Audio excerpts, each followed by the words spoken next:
Na vida você só tem duas opções. Ou você vai viver uma vida na carne, ou você vai viver uma vida no espírito.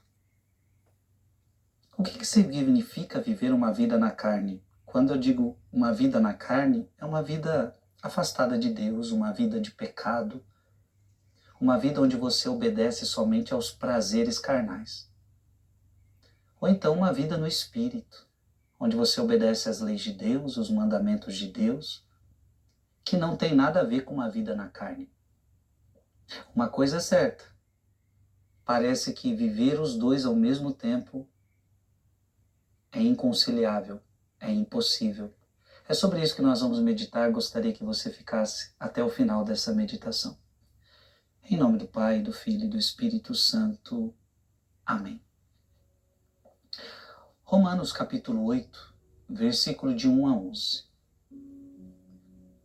Eu já vou lendo e explicando hoje. Irmãos, não há mais condenação para aqueles que estão em Jesus Cristo. Veja, não há mais.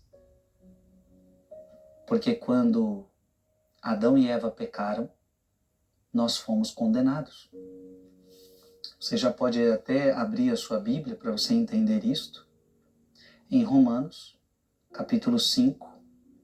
Romanos, capítulo 5, versículo 12.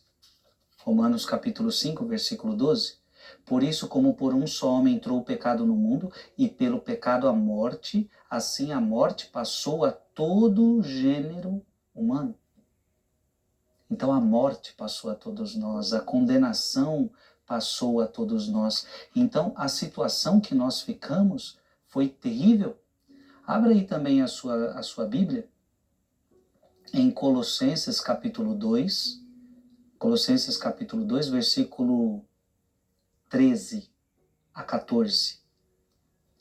É Ele que nos perdoou todos os pecados, cancelando o documento escrito contra nós, cujas prescrições nos condenavam. Então veja, você estava condenado. Eu e você estávamos condenados. Mas olha o que a Bíblia fala. Mas não há mais condenação para aqueles que estão em Jesus Cristo. Porque Ele morreu e ressuscitou por nós. Amém? Pois a lei do Espírito que dá vida em Cristo Jesus te libertou da lei do pecado e da morte. Jesus Cristo te libertou do pecado e da morte. Eu não preciso mais ser escravo do pecado e da morte. Cristo me libertou. Com efeito, aquilo que era impossível para a lei, já que ela estava enfraquecida pela carne, Deus o realizou, tendo enviado o seu próprio Filho numa condição semelhante àquela da humanidade pecadora, e por causa justamente do pecado, condenou o pecado em nossa condição humana, para que toda a justiça exigida pela lei seja cumprida em nós, que não procedamos segundo a carne, mas segundo o Espírito. Olha que bonito. Jesus assumiu uma carne semelhante à do pecado. Ele se fez pecado, mas ele não tinha nenhum pecado, mas ele assumiu a carne de pecado, ele se fez pecado para nos libertar do pecado, para nos libertar do demônio, para nos libertar da morte. Então, para que Jesus morre na cruz? Para nos libertar da morte a qual nós estávamos. Versículo 5. Os que vivem segundo a carne aspiram pelas coisas da carne.